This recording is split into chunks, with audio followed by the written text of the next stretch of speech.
सर्वांचंच लाडकं नेतृत्व आदरणीय देवेंद्र फडणवीस साहेब यांच्या मार्गदर्शनाखाली महायुतीच्या माध्यमातून देवेंद्र फडणवीस साहेब, शिंदे साहेब, सुनेत्राताई पवार यांच्या मार्गदर्शनाखाली आणि खास करून आमचे सर्वांचे सहकारी मित्र ज्यांनी या जिल्ह्यामध्ये फार असं कष्ट घेतलं असे आमचे सर्वांचेच एक बंधू जयभाऊ गोरे यांच्या सहकार्यातून आणि संपूर्ण या ठिकाणी या जिल्ह्यातील नेते मंडळी, आमदार, माजी आमदार, त्या आघाड्यांचे नेते, सर्व नगरसेवक बंधू भगिनी, जिल्हा परिषदचे सर्व बंधू भगिनी, सभापती बंधू भगिनी, महापालिकेचे सर्व नगरसेवक बंधू भगिनी आणि सर्वच मतदार बंधू भगिनी आणि संपूर्ण या जिल्ह्यातील जनतेची एक भावना होती की माझ्यासारखा एक कार्यकर्ता या ठिकाणी आमदार म्हणून विधान परिषदेमध्ये जावा, कारण विधानसभेला प्रचंड काम केलं असताना सुद्धा काही दुर्घटना त्या ठिकाणी घडली होती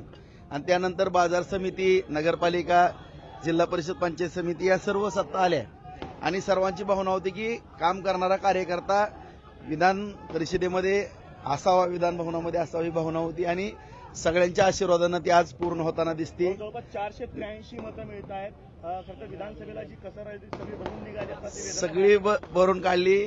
बाजार समितीला सुद्धा 18 पैकी 18, नगरपालिकेला 46 मताचं मताधिक्य, पंचायत समिती, जिल्हा परिषदला सुद्धा 6 पैकी 6, 12 पैकी 12, 57,000चं मताधिक्य त्या ठिकाणी माझ्या मतदारसंघामध्ये सुद्धा मिळालेलं आहे आणि आज जिल्ह्यामधून सुद्धा एवढं मोठं मताधिक्य मला देऊन या ठिकाणी माझ्यावरती जो विश्वास सर्व मतदार बंधू भगिनींनी टाकलेला आहे. संपूर्ण जिल्ह्याची भावना होती की राजाभाऊ राऊत सारखा कार्यकर्ता आमदार व्हावा. नक्कीच सगळ्यांच्या आशीर्वाद झालेला आणि मोहिते पाटील असं म्हणाले होते की अदृश्य शक्ती आमच्या पाठीशी आहे आणि 16पेक्षा अधिक मतांनी आमचा विजय होणार आहे. मतांनी काय आता आपण सर्वांनी पाहिलं, आम्ही सुरुवातीपासूनच आदरणीय आमचे मित्र जयाभाऊ असतील, मी असेल, रामभाऊ, सगळेजण आम्ही सांगत होतो की तसा काही विषय नाही, कारण सगळ्यांबरोबरचे चांगले संबंध, सगळ्यांबरोबर आम्ही चांगल्या पद्धतीने वागत होतो. त्यांच्या बाबतीत ही आज रामभाऊ जरी माझे या ठिकाणी सहकारी आहेत, त्यांच्यासमोर सुद्धा सांगतो की आदरणीय देवेंद्र फडणवीस साहेबांनी मला सूचना यावेळेस केलेल्या होत्या की राजाभाऊ, कुठल्याही पक्षाचा कार्यकर्ता असेल, नेता असेल, त्याच्याबरोबर तुम्ही सलोख्याचे संबंध ठेवा.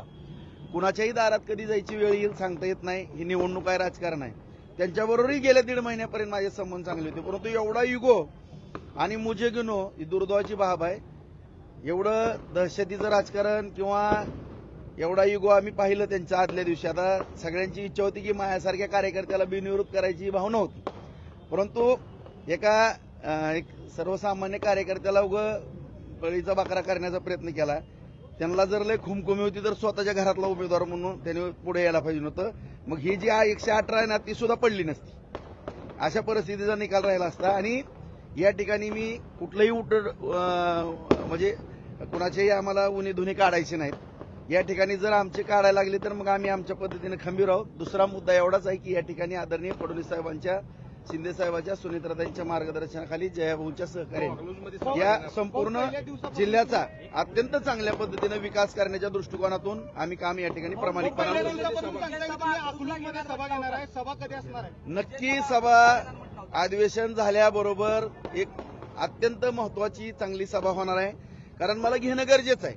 त्यांनी ही निवडणूक विधान परिषदेची होती, नेली डीसीसी बँकेवरती. आता डीसीसी बँकेत सुद्धा आम्ही निवडणूक लावतोय आणि ते सुद्धा डीसीसी बँकेवरती अत्यंत चांगले उमेदवार काढून डीसीसी बँक सुद्धा आम्ही या ठिकाणी भारतीय जनता पार्टी महायुतीच्या माध्यमातून ती सुद्धा त्याच्यावरती सुद्धा वर्चस्व प्रस्थापित करू. कारण आपण पाहिलं की गेली 16-17 वर्ष झालं डीसीसी बँकेचा लढा आहे. माझा कुठलाही त्यामध्ये स्वार्थ ना, आपण सर्वांनी पाहिलं असेल. मी 1 लाख रुपयाचं कर्ज सोसायटीसाठी घेतो आणि तेच भरतो, नवं जुनं करतो. कर्ज तर सगळ्याला लागतंय, मला पण नॅशनल बँकेचं कर्ज आहे. ह्यांना कर्ज घ्यायला आम्ही अडवलं नाही. सहकार चळवळ जुन्या जाणत्या माणसांनी भरपूर काम केलेलं आहे, चांगली बँक चालवली होती. परंतु दुर्दैवानं ही मोठी टोळी त्या ठिकाणी घुसली आणि खास करून ही जे आम्हाला बोलतात ते तुम्ही पाहिलं असेल आता व्हॉट्सअप, फेसबुकवरती सुद्धा की ह्यांनी कशा पद्धतीने बँकेचा दुरुपयोग केला, काय केला आपल्या सगळ्याला माहिती आहे. आणि माझ्यावरती आरोप, मी काय केलं, शेतकऱ्याची बँक वाचवली, 2600 रुपयाच्या ठेवी झालेल्या त्या 6,500 कोटीपर्यंत नेले. हा काय गुन्हा आहे का? आज आपण दुसऱ्या बँकेत जर नॅशनल बँकेत गेलो तर शेतकऱ्याला कर्ज मिळत नाही. आज आपल्या कुटुंबातली बँक असल्यासारखं आपण जिल्हा मध्यवर्ती बँकेकडे पाहतो. अत्यंत उत्कृष्ट अशी बँक करण्याचाही आम्ही प्रयत्न करू. त्याचबरोबर दूधसंघ जिल्हा दूधसंघ जो बंद पडलेला आहे हीच मंडळी होती तिथं. तो दूधसंघ सुद्धा आपण चांगल्या ताकदीने या ठिकाणी चालवण्याचा प्रयत्न करू, जेणेकरून तुम्हाला या ठिकाणी अत्यंत चांगल्या पद्धतीचा विकास या ठिकाणी आदरणीय फडणवीस साहेबांच्या, शिंदे साहेबांच्या, सुनेत्राताईंच्या, भाऊंच्या सहकार्यानं छानपैकी विकास, जसा बार्शीमध्ये आम्ही 5,000 कोटीचा निधी नेलेला आहे त्याच पद्धतीनं सगळ्या वरिष्ठांच्या मार्गदर्शनाखाली जिल्ह्यामध्ये सुद्धा